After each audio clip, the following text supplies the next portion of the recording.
আপনার যদি মোবাইল হারিয়ে যায় আপনি তাৎক্ষণিক কি করবেন? সর্বপ্রথম আপনি করবেন যে আপনার সিমটা অবশ্যই আপনি বন্ধ করে দিবেন।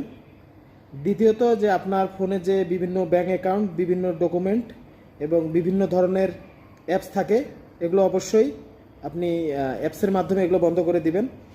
এবং ওই যে নাম্বারগুলো আপনার থাকবে এই নাম্বারগুলোর সাথে যোগাযোগ করবেন।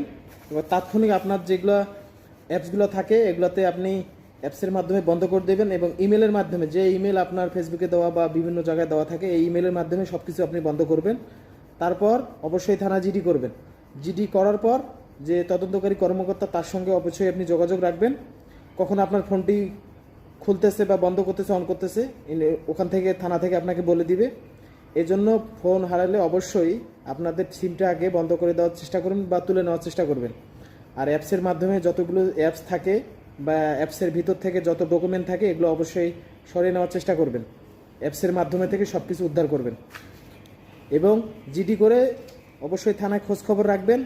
এবং এই ধরনের সমস্যা যদি হয়ে থাকে বা ফোন হারিয়ে থাকে অবশ্যই আইনগত সহযোগিতা নেবেন এবং অবশ্যই এটা থেকে আপনারা সমাধান পাবেন। ধন্যবাদ, ভালো থাকবেন, আসসালামু আলাইকুম।